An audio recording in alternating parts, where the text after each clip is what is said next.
예, 우리 기도하시면서 주일 대예배 하나님 앞에 드리겠습니다. 하나님 아버지, 주님을 사랑합니다. 이 덥고 너무너무 피곤한 이 여름을 지나고 있습니다. 그러나 오늘 주님이 우리와 함께 하심을 믿습니다.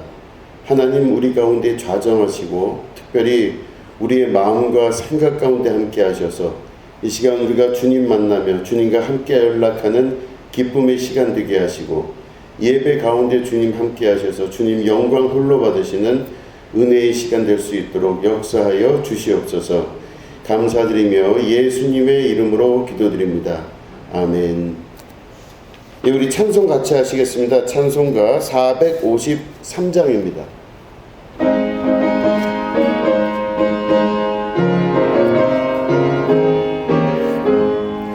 예수도 알기 원하네. 크고 더 넓은 은혜와 대속해 주신 사랑을 간절히 알기 원하네. 내 평생의 소원, 내 평생의 소원, 대속해 주신 사랑을 간절히 알기 원하네. 성령이 스승되셔서 진리를 가르치시고 거룩한 뜻을 깨달아 예수를 알게 하소서. 내 평생의 소원, 내 평생의 소원, 대속해 주신 사랑을 간절히 알게 하네. 영에 감화 받아서 하나님 말씀 배우니 그 말씀 안절안절이 내 맘에 교훈되도다. 내 평생의 소원, 내 평생의 소원, 대속해 주신 사랑을 간절히 알기 원하네. 예수가 계신 보좌는 영광에 들려 있도다. 평화의 왕이 오시니 그 나라 왕성하도다. 내 평생의 소원, 내 평생의 소원, 대속해 주신 사랑을 간절히 알기 원하네. 아멘. 우리 하나님 말씀 함께 보시겠습니다. 룻기 2장에 있는 말씀입니다. 룻기 2장 3절부터 8절까지의 말씀입니다.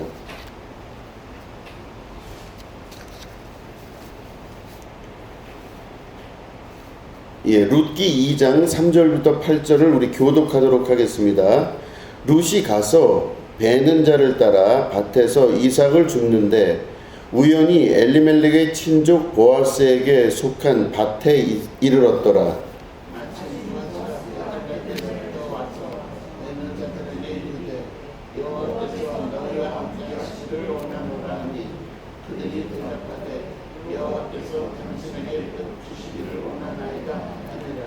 보아스가 베는 자들을 거느린 사환에게 이르되 이는 누구의 소녀냐 하니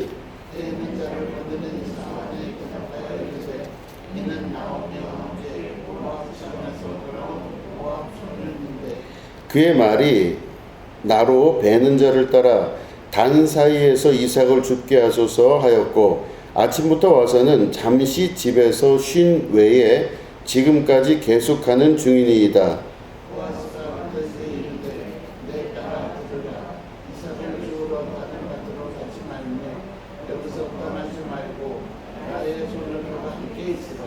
아멘. 예, 오늘은 선택이라는 제목 가지고 함께 말씀을 나누도록 하겠습니다. 제가 그 전부터 그런 종류의 책도 읽고 그랬지만 최근 들어서 다시 한번 이제 좀 집요할 정도로 다시 한쪽 부분의 책들을 읽는데 무의식과 관련된 책들입니다. 사실은 의식이라는 거는 우리가 다 알고 있는 겁니다. 지금 현재 눈에 보이고 느껴지고 하는 것들이 의식이죠. 그래서 저 사람이 의식이 있냐 없냐 할 때 나를 알아본다든가 하는 그런 것들로 의식이 있냐 없냐를 확인을 합니다. 근데 의식이라는 거는 그 말할 것도 없이 그냥 보고 듣고 알고 있는 우리의 세계가 바로 의식 세계입니다. 그런데 그 의식 세계 말고 무의식 세계라고 하는 것이 있다는 것입니다. 프로이트라고 하는 이제 정신분석 학자와 의사죠. 그리고 그 제자인 칼 구스타프 융에 의해서 그 무의식이라고 하는 그 영역이 이제 발견이 되고 공식화됐습니다. 그래서 학문의 자리에 들어오게 됐어요. 근데 여러분 보시면 그들이 살았던 뭐 1700, 800년대의 시대는 1800년에서 1900년으로 넘어가는 시대죠. 그 시대는 과학이 발달을 하는 막 그런 시대이기 때문에 유물론적 사고가 강했어요. 그래서 눈에 보이는 것만 진짜고 보이지 않는 건 거짓말이다. 이게 유물론이거든요. 공산주의가 거기서 근본을 두고 있죠. 그래서 눈에 보이는 것만 얘기를 하자. 증명 가능한 것만 얘기를 하자. 그렇기 때문에 보이지 않는 것에 관해서는 얘기할 수 있는 게 없다. 이게 이제 그 당시에 가지고 있었던 유물론적 사고방식입니다. 그래서 맨날 보이는 것만 갖고 얘기를 하자. 보이지 않는 얘기는 하지 말자. 이게 과학시대입니다.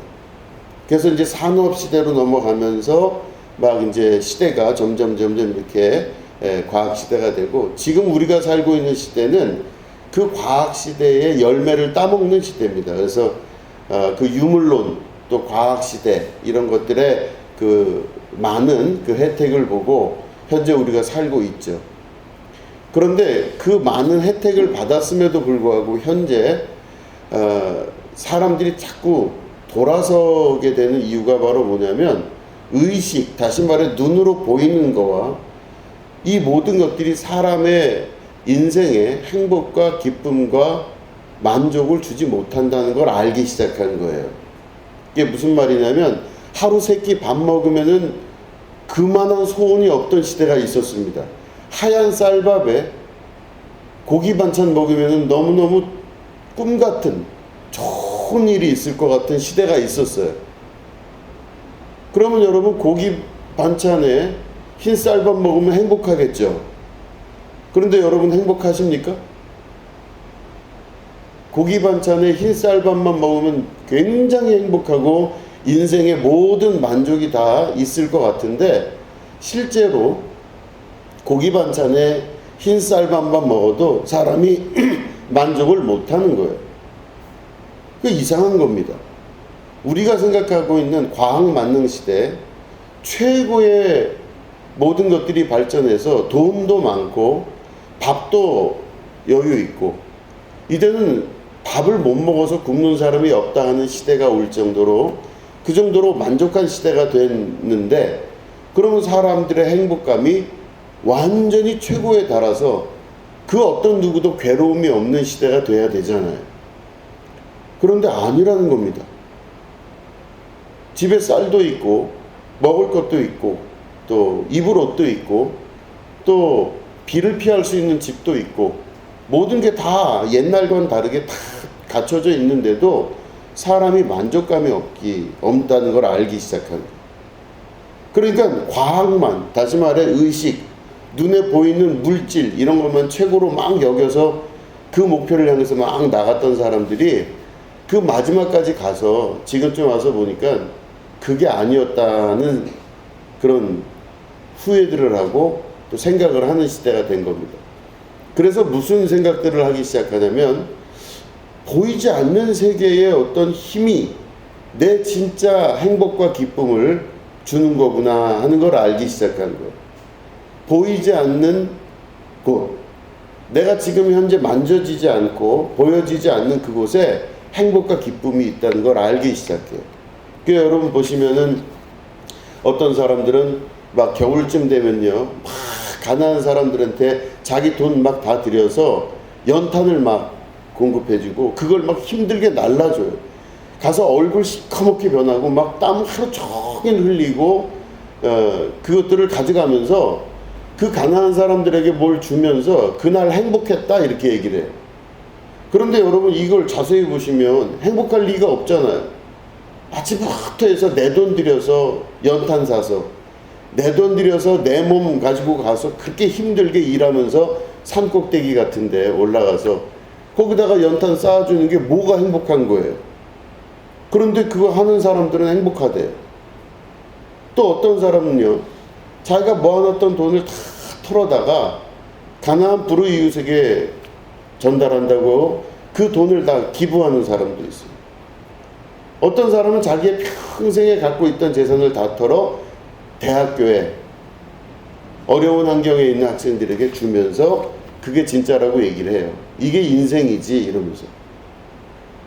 그러니까 다시 말해 사람들이 사는 행복의 기준과 조건이 각각 다 다르더라는 것이죠.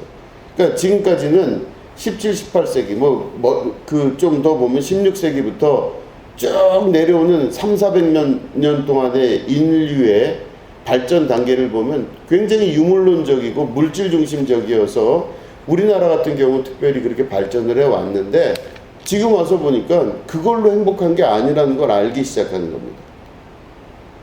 참 이상할 정도죠. 그저 그것만 있으면 행복할 줄 알았는데. 그래서 사람들이 요즘 현대시대에 와서는 뭐가 중요시되냐, 보여지는 의식세계가 중요한 게 아니라 보이지 않는 무의식의 세계가 중요하다는 걸 발견하기 시작했어요. 말씀드린 대로 칼 구스타프 융이나 프로이트 같은 이런 정신분석학자, 의사들이 그 세계를 지경을 넓혔고 보이지 않는 세계에 대해서 증명하기 시작했습니다. 어떤 사람의 행동 거지, 어떤 사람의 말투, 어떤 사람의 모든 것들이 무엇이 그것을 결정하나 봤을 때 의식이 결정하지 않는다는 거예요.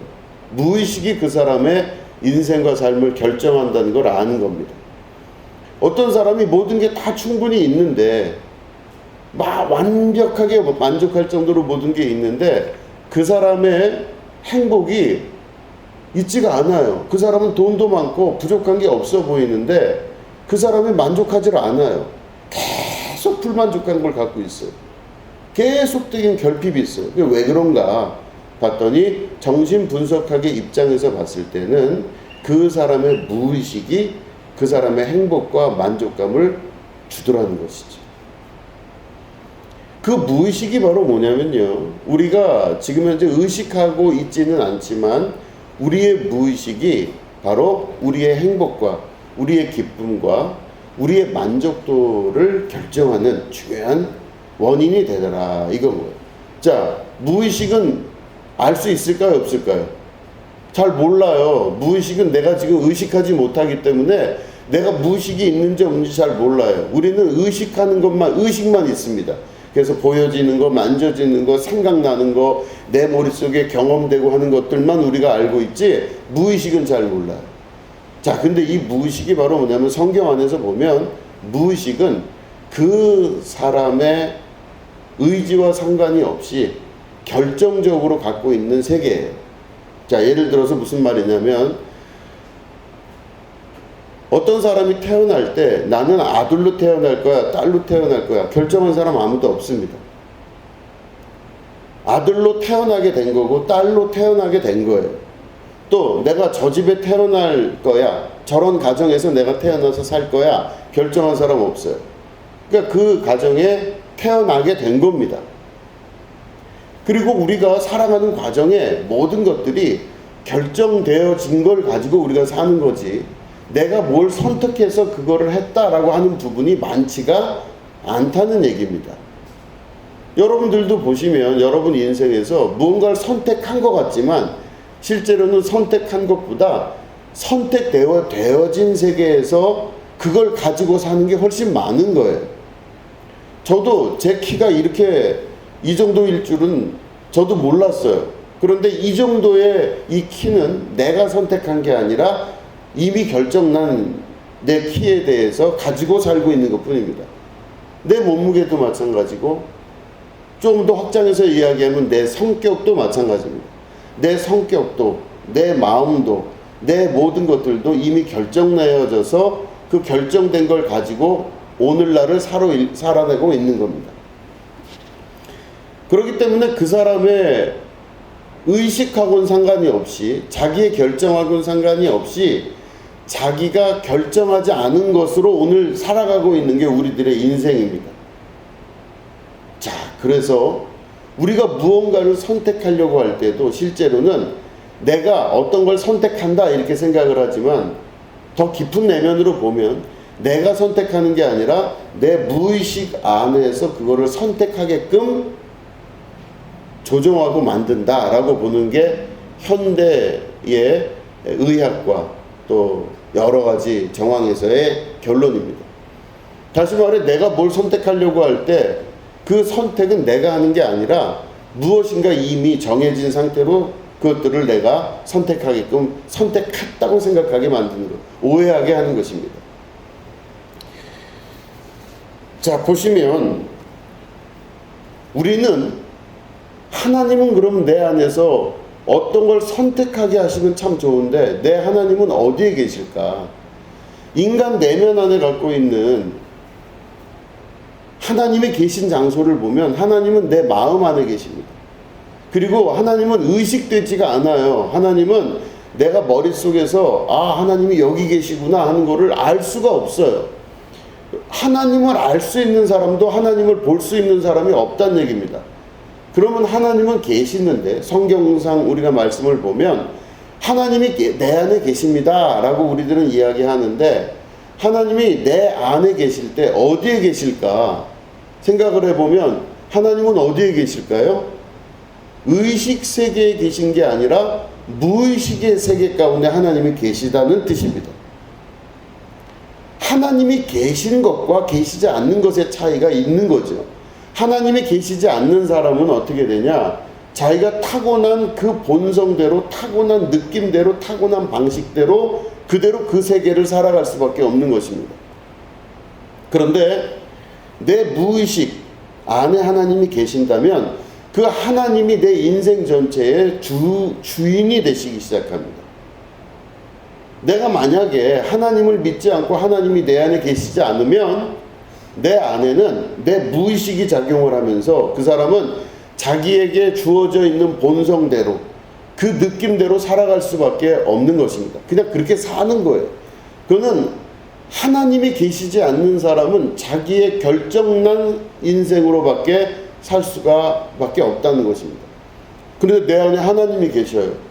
그러면 하나님이 의식되지 않으면서 무의식 세계에 계시다면 그 하나님은 오늘 내 삶을 통하여 하나님의 뜻이 이루어지게끔 그 역사를 이루게 되십니다. 이거를 뭐라고 이야기하냐면 기적이라고 이야기해요. 기적. 원래 저 사람이 오른쪽으로 갈 사람이에요. 저 사람은 어딜 봐도 태어나서 저 사람이, 그 사람의 무의식 안에서 봤을 때는 저 사람은 오른쪽으로 가야 마땅한 사람입니다. 그러니까 사람은 글로 가야 돼요. 저 사람은 저렇게 되게끔 되어 있어요. 그런데 그 안에 하나님이 계시면 이 사람이 오른쪽으로 갈 사람이 왼쪽으로 가서 변하기 시작하는 겁니다. 자기도 몰랐던 놀라운 선택을 하고 놀라운 결정을 하게 된다는 것입니다. 어떨 때? 하나님이 내 안에 계실 때 그렇다는 거예요. 제가 지지난주에 설교에서도 그 궁금함 때문에 제가 이제 봤습니다. 가룟 유다가 예수님을 팔 생각을 했지 않습니까? 가룟 유다가 예수님을 팔 생각을 했는데, 그러면 가룟 유다가 왜 그런 판단을 했을까? 그러면요, 아마도 예수님은 이렇게 말씀하셨거든요. 가룟 유다가 예수님을 팔 생각을 하고 결국은 팔았는데, 예수님 뭐라고 그러셨냐면은 저 유다는 아예 태어나지 않았는 게 더 나을 뻔했다 이래요. 태어나지 않았으면 더 좋았을 것을 이렇게 이야기하는 것입니다. 그 사람은 태어났는데, 유다는 어떤 모습으로 태어났냐면 그의 무의식 속에서는 그 예수님을 배반할 수 있게끔 그 의식 세계를 장악하는 무의식의 강력한 힘이 그에게 원래 장착되고 태어난 것입니다. 결정론적입니다. 예수님을 배신할 운명적인 그 자기 자리에서 예수님을 배신할 운명은 그에게 정해져 있을 수밖에 없다는 것입니다. 타고난 대로 그가 원래 가지고 있었던 성정대로 그는 예수님을 부인하고 예수님을 배반할 수밖에 없는 것입니다. 그런데 만약에 가룟 유다가 자기 안에 하나님을 모시고 하나님을 진정으로 믿었다면 그 인생과 삶은 바뀌었을 거예요. 그건 의식으로 되는 게 아니라 무의식 가운데 하나님이 주인 되는 삶을 사는 사람을 말하는 것입니다. 그래서 이 전체, 다시 말해 변하지 않을 사람인데 변하게 되는 것을 뭐라 그러냐? 기적이라 그래요. 이야, 그럴 수가 없는데 어떻게 그럴 수가 있을까? 저 사람은 저런 환경 가운데서 이런 일을 할 수가 없는 사람인 것 같은데 저 사람이 어떻게 그 환경 가운데 이 엄청난 일을 할 수가 있을까? 이런 기적 같은 역사가 내 무의식 안에 들어가고 계시는 하나님의 결정에 의하여 변화되고 움직인다는 것입니다. 그렇기 때문에 사람은 변화가 가능해요. 인간은 변화가 가능한데 어떤 때 가능하느냐? 그 사람의 의식이 아니라 그 사람의 무의식 안에 하나님이 존재하고 그 자리에 주인 되고 계실 때 그 인생이 바뀐다는 뜻입니다. 그러니까 내가 지금 하나님을 볼 수 없어도, 내가 하나님을 의식할 수 없어도 하나님이 내 안에, 무의식 안에 나를 움직이고 계신다는 믿음을 갖고 계시면 우리의 인생과 삶이 변화가 된다는 뜻입니다. 자, 본문으로 가면 여기 룻이라고 하는 여인의 이야기가 나옵니다.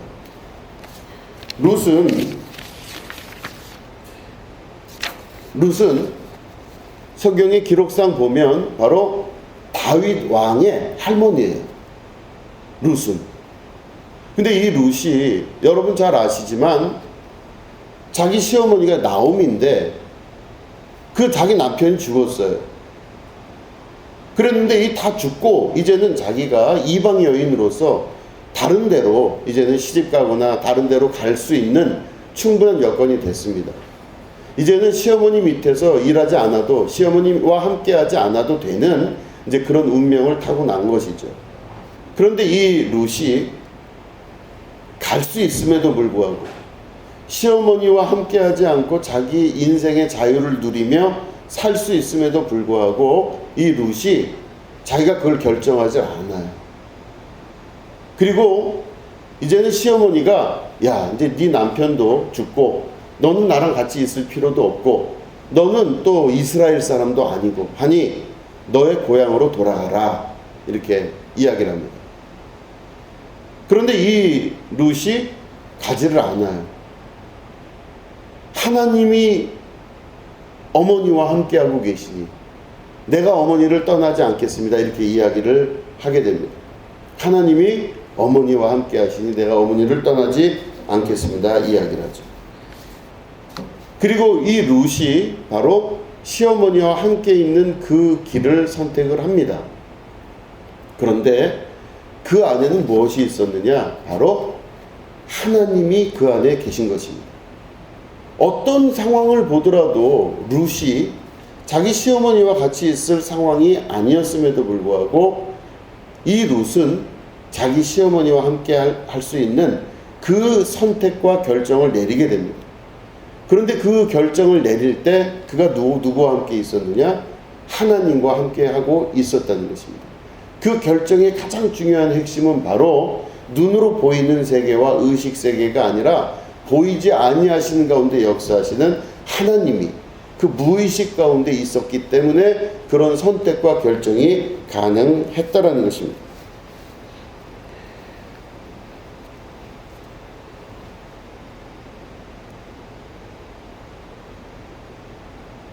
모압과 암몬 자손이었습니다.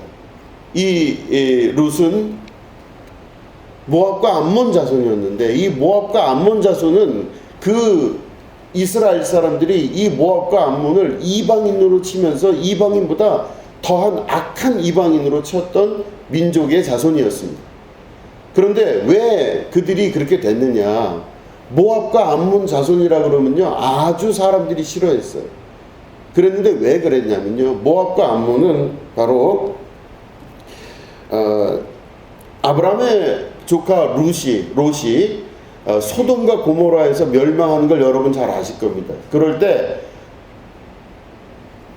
소돔과 고모라가 멸망하면서 그 이후에 그 롯의 딸들이 아버지가 취한 틈을 타서 아버지와 음란하게 하고 그 자손을 이루고 민족을 이룬 게 모압과 암몬이에요. 그러니까 다시 말해 아주 부정한 민족입니다. 근친상간의 역사를 이룬 아주 부정한 민족이 모압과 암몬 자손이에요. 그러니까 이스라엘 사람들은 모압과 암몬 자손 그러면 아예 그 사람들하고는 치지를 않았던 것입니다. 그렇기 때문에 모압과 암몬 자손이 그 안에 들어오면요, 거기는 거룩함이 완벽하게 사라진 저주받은 역사다, 이렇게 볼 정도로 모압과 암몬 자손을 아주 싫어했습니다. 그런데 이 모압 족속, 이제 이 룻의 그 조상인 그 모압 족속인데, 모압 족속은 신을 섬기는데 그모스라고 하는 신을 섬깁니다. 근데 이들이 신을 섬기는데 그 신을 왜 어떤 식으로 섬기냐면요, 아주 음란하기가 이루 말할 수 없는 신을 섬깁니다. 그런데 보면 모압 암몬 자손이 이렇게 쭉 내려오면서 그 그모스라고 하는 신, 아주 음란하고 음탕한 신전을 두고 그렇게 음란한 행위를 하는 신들을 섬기고 있었는데, 그 이유가 뭐냐면 자기들이 가지고 내려왔던 그 민족의 역사가 음란한 역사잖아요. 그러니까 음란한 역사와 잘못된 역사를 갖고 있는 것이 모압과 암몬 자손인 것이었습니다. 그러니까 모압과 암몬 자손은요, 굉장히 음란하고 더럽고 추악하고 윤리 도덕 사회 규범이 완벽하게 사라진 민족이에요. 그런 컴플렉스를 갖고 있는데, 그들이 자기가 갖고 있는 그런 음란한 세계에서의 세계를 합리화시키기 위해서 무엇을 선택했느냐? 신 중에 가장 음란한 신들을 자기들이 선택해서 그 음란이 죄가 아니다, 음란한 것은 아무 문제가 없다, 뭐 예를 들어서 그런 식으로 자기들의 민족의 종교를 결정하면서 자기들의 죄를 합리화하고 합당화시켰다고 하는 것입니다. 그러니까 사람의 근본적인 무의식은 바로 뭐냐면, 자기가 지은 죄나 자기가 갖고 있는 컴플렉스들을 종교화시켜서 그 종교화시킨 것 안에서 모든 것들을 합리화하는 것을 볼 수가 있는 것이죠. 그들의 무의식 안에서 작용하는 힘들은 바로 뭐냐면, 자기들 내면 안에 있는 모든 죄성들을 합리화할 수 있는 종교적 신념들을 갖고자 했다고 하는 것입니다. 그런 자손 가운데 나왔던 것이 바로 룻입니다. 근데 그 룻이 그 모압과 암몬 자손의 역사에서 살다가 하나님을 만난 이스라엘 사람과의 결혼을 한 것이죠. 그리고 그 시어머니가 그 나오미였는데, 그러면서 이 마음속에 자기가 갖고 있었던 원래 모압과 암몬 자손이 갖고 있었던 음란하고 부정하며 사회 규범 또 윤리 이런 것들에 대해서 전혀 가지고 있지 않을 수밖에 없었던 그 자기들의 집안 내의 모든 것들을 시어머니를 만남으로 말미암아, 남편을 만남으로 말미암아 그 안에 하나님의 이야기를 듣게 되고 하나님의 역사를 경험하게 되고 하나님의 세계를 받아들이게 되면서, 그 룻이라고 하는 여인의 의식을 통해서 들어왔지만 무의식 세계의 주인이 바로 하나님이 되는 역사를 경험하게 되는 것입니다. 이 룻이 자기 남편이 죽고 난 다음에 시어머니가 이제 너 가라, 너 이제 자유롭게 네가 갈 곳을 향해 가라 했을 때, 그 자유를 택하지 않고 자기 시어머니 나오미와 함께하는 것을 택하게 된 것은, 그가 갖고 있는 생활의 조건, 그가 갖고 있는 집안 대대로 내려왔던 그들의 습관, 그들이 전혀 문제가 없다고 얘기했던 여러 가지 그런 사회윤리 도덕 규범에 관한 모든 것들이 아무것도 없어도 되는 그런 환경 가운데서 자라났던 그 룻이 시어머니를 만남으로 혹은 이스라엘을 만남으로 그 안에 하나님이 역사하심으로 말미암아 그의 모든 삶의 역사가 변화가 되기 시작했다는 것입니다. 결국은 어떻게 됐느냐? 그 룻의 선택에 의하여 그 룻은 바로 나오미, 자기 시어머니와 같이 살게 되는 그 길을 택하게 되고, 그 길을 택함으로 말미암아 손주를 낳게 됐는데 그 손주가 다윗이 되게 되었던 것입니다. 왜 근데 다윗이 의미가 있느냐? 다윗은 바로 예수 그리스도의 조상입니다. 다윗의 자손 예수 그리스도, 이렇게 이야기를 하는 것이죠.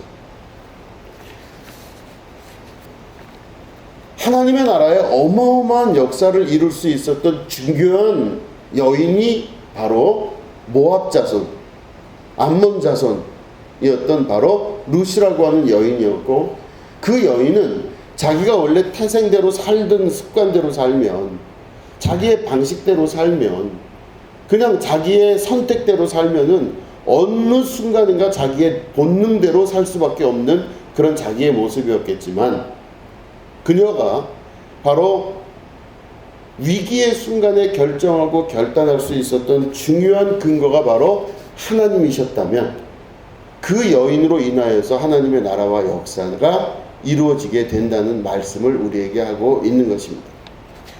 우리들은 하루하루 살면서 여러 가지 선택을 하게 됩니다. 매일매일 어떤 선택을 하게 되어 있습니다.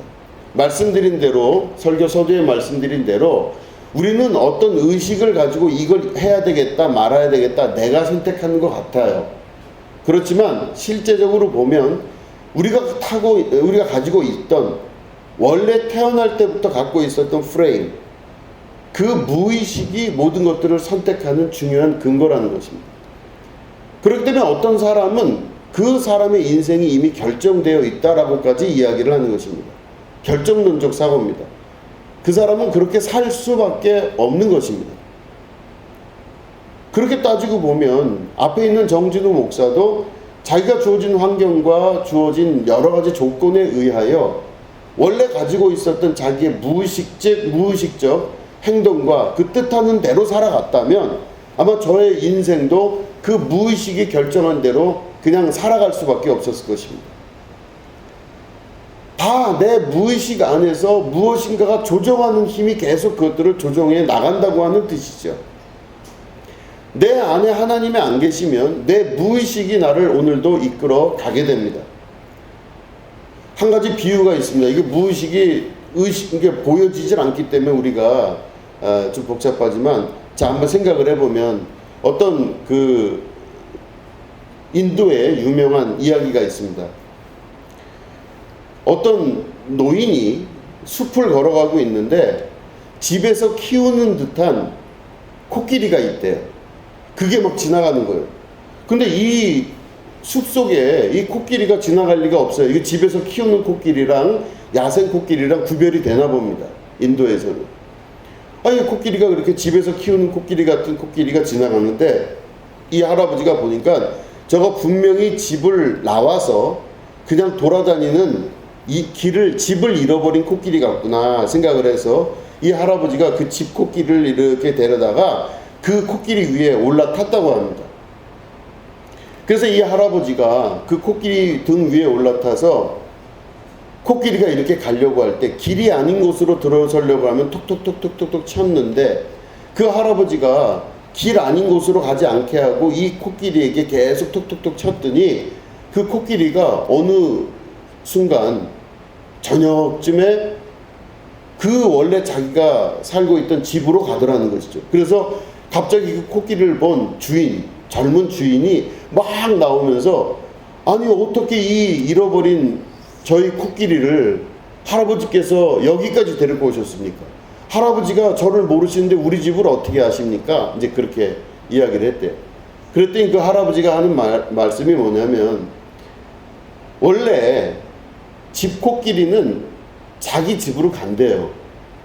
그런데 할아버지가 한 건 바로 뭐냐면, 길 아닌 곳으로 자꾸 가려고 할 때 살살살살 이렇게 다듬고 두들겨서 자기 집으로 갈 수 있게끔, 제 길을 걸어갈 수 있게끔 자기는 이 길 아닌 곳으로 안 가게끔 이렇게 터치를 했다. 그런 얘기를 한다고 합니다. 이럴 때 이 코끼리가 바로 뭐냐면 무의식이에요. 무의식. 그리고 그 위에 탄 할아버지는 누구다? 의식이에요. 때로는 우리의 무의식과 우리의 의식이 계속 싸우게 됩니다. 내 안에 있는 본성과 내 머릿속에 있는 의식이 계속 싸우게 돼. 자기 마음과 자기 생각이 하나가 되지 못하고 싸우게 될 때가 있다는 뜻입니다. 내 생각과 내 마음이 서로 싸우게 되면요, 갈피를 알지 못하고 내 무의식이 화난 코끼리처럼 막 길 아닌 곳으로 돌아다닐 가능성도 있다라고 하는 것입니다. 우리의 의식과 우리의 무의식이 서로 친밀하게 유지가 될 때 그 역사가 이루어지게 되고 갈 곳으로 잘 갈 수 있는 이제 그런 일들이 이루어진다라고 하는 비유입니다.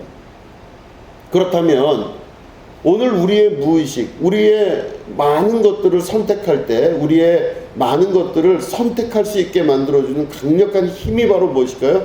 우리의 무의식입니다.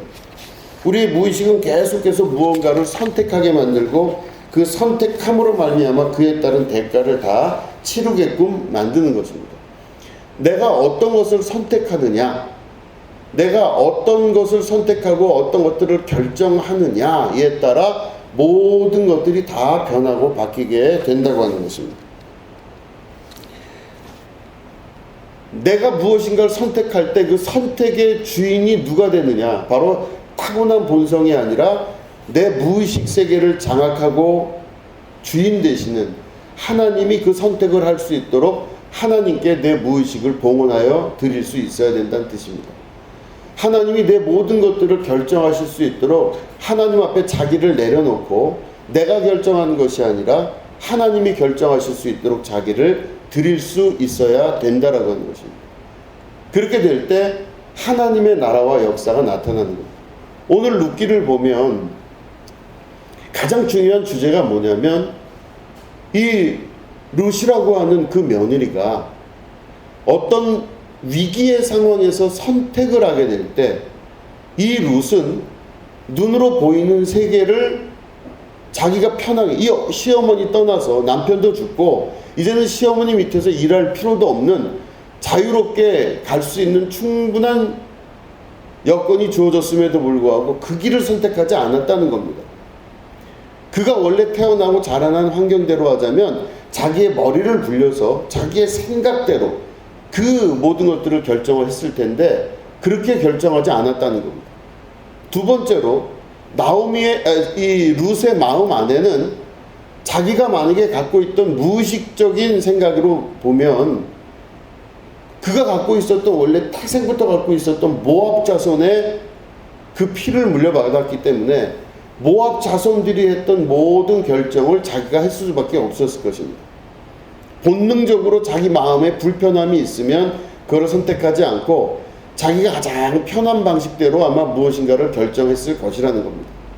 근데 이 룻은 자기의 생각으로 결정하지도 않고 자기의 본능, 자기의 마음으로 결정하지 않았던 것입니다. 이 룻은 자기가 시어머니를 떠나는 그 문제를 어떻게 결정했느냐? 하나님의 말씀에 맞추어서 결정을 합니다. 하나님이 그 안에 계심에 제가 하나님과 함께 하겠습니다 라고 하는 결정을 내린 것이죠.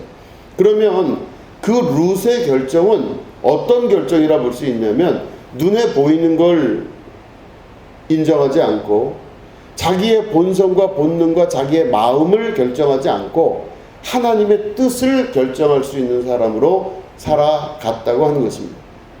그것으로 인해 하나님의 역사가 나타나고 결국엔 다윗이라고 하는 손주를 낳게 되고 다윗의 자손 예수 그리스도가 탄생하는 중요한 예수님의 혈육의 계보 안에 들어가는 역사가 나타나게 됐다는 것입니다.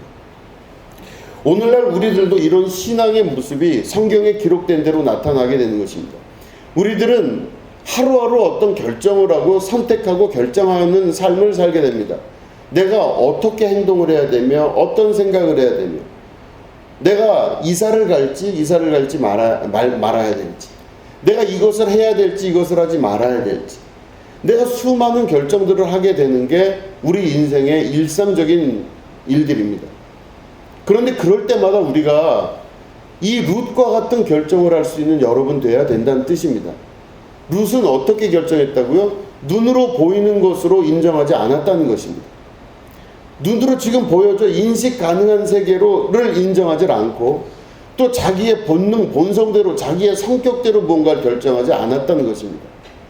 자기의 성격과 눈에 보이는 것들을 배제하고, 그러면 도대체 어떻게 결정합니까? 이거는 자기가 배제된 결정을 했다는 뜻입니다. 내가 눈으로 보이는 건데 보이는 것으로 결정하지 않았다 그랬잖아요. 또 내 마음에 자기의 원래 갖고 있었던 본성, 자기 마음의 편한 대로 결정한 것도 아니에요. 눈으로 보이는 거, 이익과 관련된 거랑 결정한 것도 아니고 마음으로 결정하지도 않았어요. 그러면 거기에 이 결정의 주체가 누구예요? 아무도 없어요. 오로지 결정의 주체는 누구예요? 하나님이신 겁니다.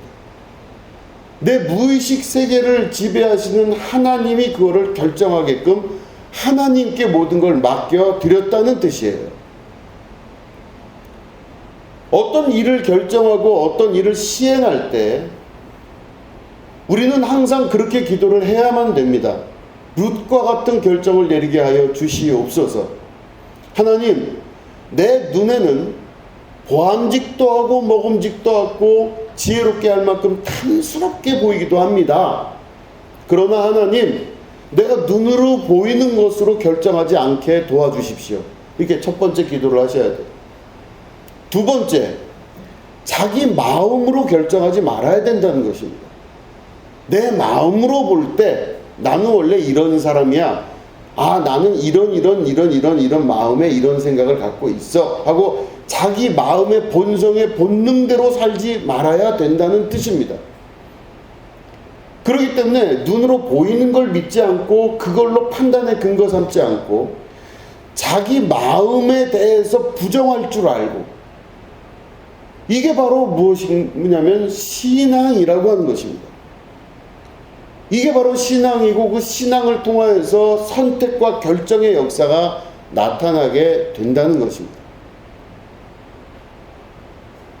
제가 여러 번 말씀을 드렸습니다. 제가 독일에서 있을 때, 이건 뭐 수도 없이 말씀드려서 여러분 잘 아실 거예요. 청년회장 선거를 하는데 다 바빠서 자기 시험 입시 보느라 회장 선거에 나올 수가 없대요. 회장을 못하겠다는 겁니다. 그건 온전한 봉사이기 때문에 유학생 신분으로 교회 청년회 회장하는 거 불편하다 이거죠. 근데 저는 그때 속에서 무슨 생각을 했느냐, 아니다. 하나님이 가장 중요하지. 하나님이 가장 중요한데 나머지 것들보다 더 중요한 게 하나님이시다 라는 마음을 가지게 된 겁니다.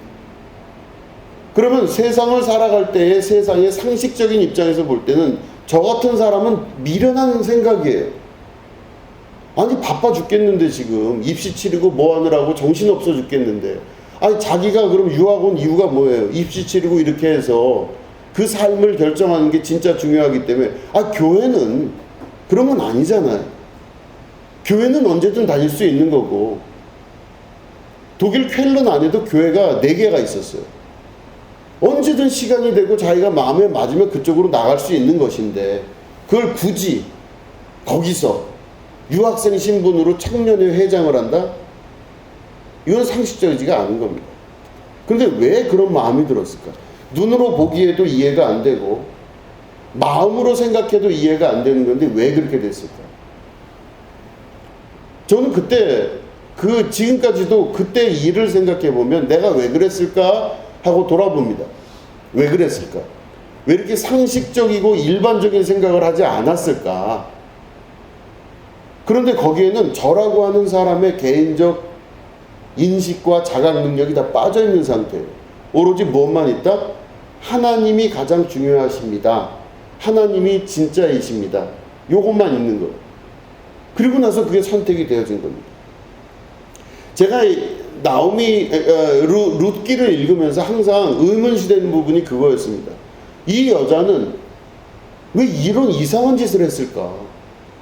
아니 남편도 죽고, 그리고 자기는 이스라엘 사람도 아니고, 더더군다나 시어머니가 이제는 너는 자유롭게 가라.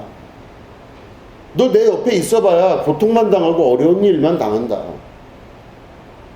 그러면 누가 봐도 이 룻은 시어머니를 떠나 사는 게 훨씬 더 자유롭고 새로운 삶을 또 선택할 수가 있는 상황이었습니다. 왜 이랬을까? 아마 적은 소견인 것 같지만 제가 그 경험을 통해서 봤을 때 이 룻의 마음은 눈에 보이는 것도 인정치 않았고 인정할 수도 없었고 자기 마음으로도 인정하지 못했던 겁니다. 그럼 뭐만 남느냐? 룻이 남는 게 아니라 룻에게 역사하신, 무의식중에 역사하신 하나님만 남게 되는 겁니다.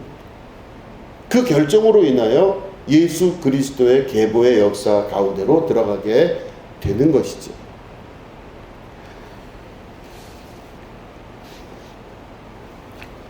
우리가 보시면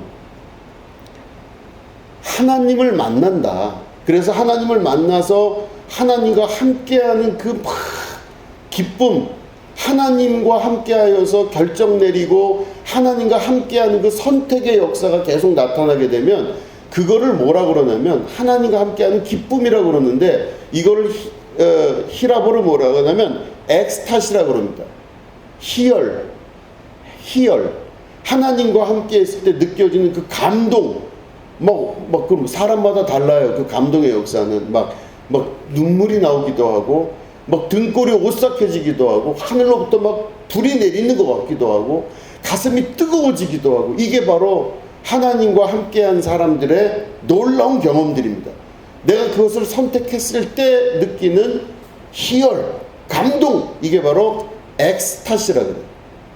근데 엑스타시라고 하는 이 하나님을 만난, 그쵸? 성령 충만한 사람들의 이 엑스타시는 그 히라보를 분석해보면 어떻게 되냐면 X가 뭐냐면 어디에서 밖으로 이런 뜻이에요.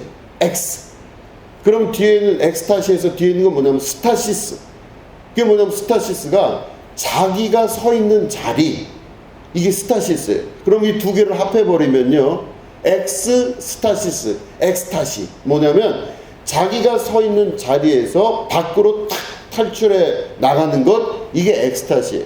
이게 바로 희열, 정열, 하나님을 만난 기쁨, 이게 엑스타시입니다. 자, 그러면 요 말대로 우리가 생각해 보면 하나님을 만나는 기쁨을 우리가 얻기 위해서는 어떻게 해야 될까요? 엑스타시.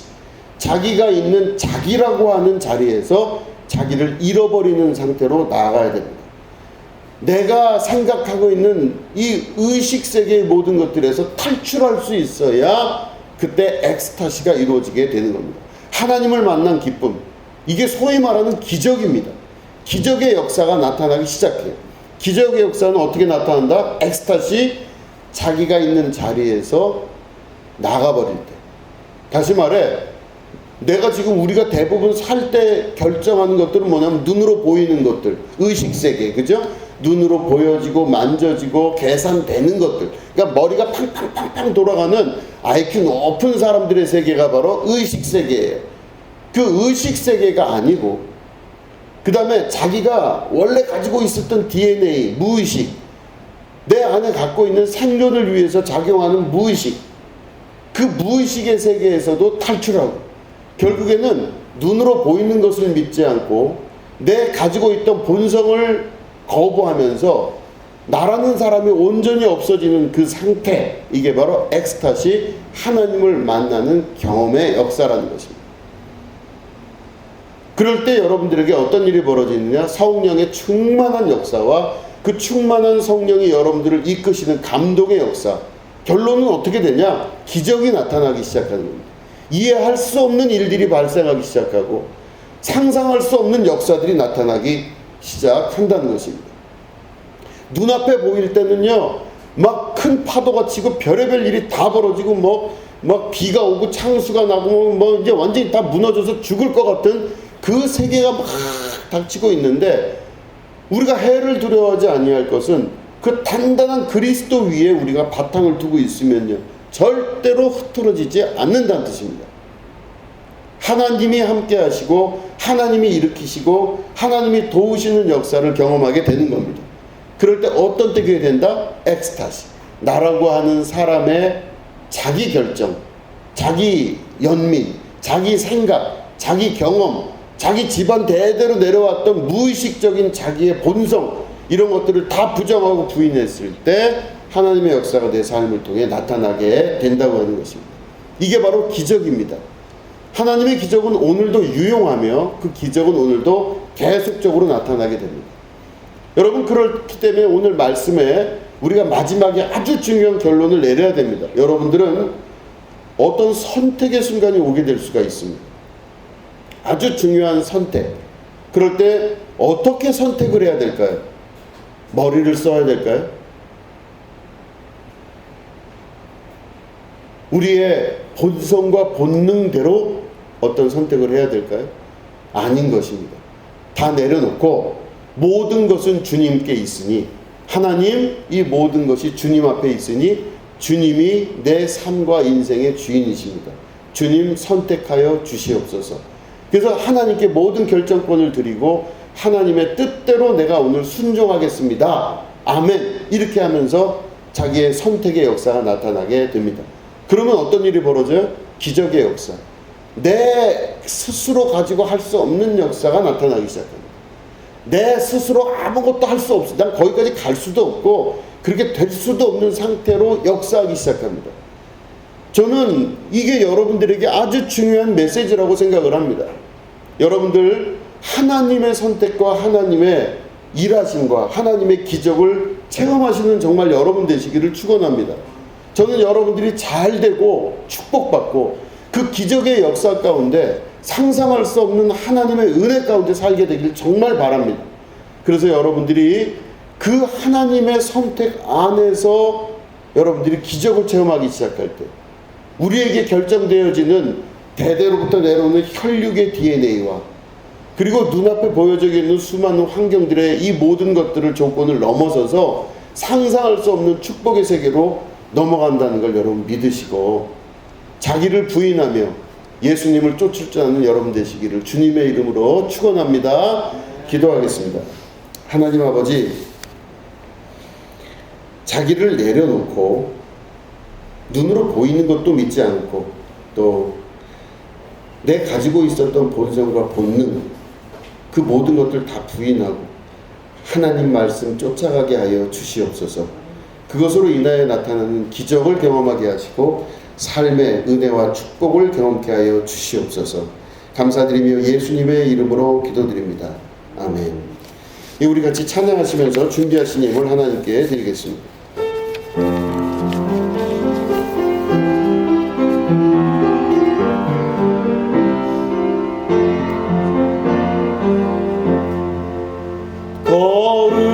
거룩하신 하나님 주께 감사드리세. 날 위해 이 땅에 오신 독생자 예수, 나의 맘과 뜻 다해 주를 사랑합니다. 날 위해 이 땅에 오신 독생자 예수, 내가 약할 때 강함 주고 가난할 때 우리를 부욕해 하신 나의 주 감사. 내가 약할 때 강함 주고 가난할 때 우리를 부욕해 하신 나의 주 감사.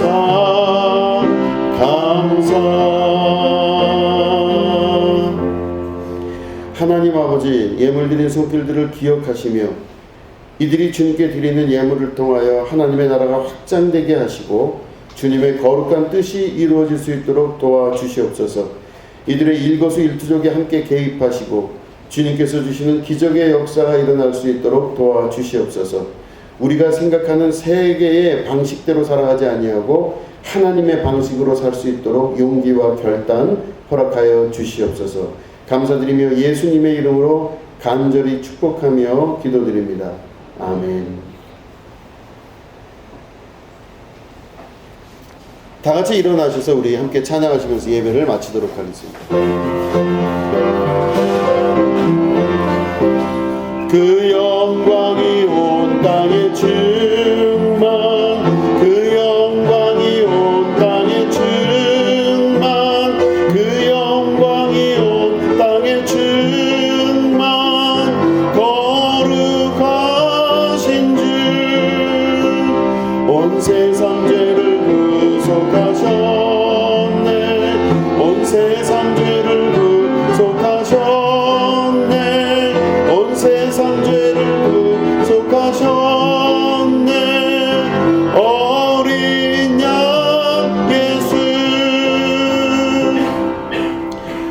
아버지 감사합니다. 하나님께서 창조하신 세계입니다. 우리를 창조하셨고 온 우주를 창조하신 하나님. 그렇기 때문에 이 온 우주와 이 세상은 하나님의 법에 따라 움직이는 것을 믿습니다. 우리가 인간의 법이 아니라 하나님의 법을 빨리 캐치하고 그 하나님의 법을 익히며 하나님의 법에 따라 살아갈 줄 아는 축복의 자녀 되게 하여 주시옵소서. 세상의 법을 따라가지 아니하고 우리가 가지고 있는 육체의 본능을 따라가지 아니하며 하나님의 법과 질서에 순종하며 살아갈 줄 아는 백성 되어서 하나님께서 약속해 놓으신 우리를 기뻐하게 하시고 행복하게 바라보시며 우리를 풍요롭게 하시는 거룩한 하나님의 기적의 역사 가운데 들어가게 하여 주시옵소서. 지금은 우리 구주 예수 그리스도의 은혜와 하나님 아버지의 지극하고 무궁하신 사랑과 성령님의 감화감동 축복교통 역사하심이 오늘 예배 가운데 함께하는 주님의 거룩한 백성들 위에 지금부터 영원히 함께 하옵시기를 간절히 축원하옵나이다. 아멘.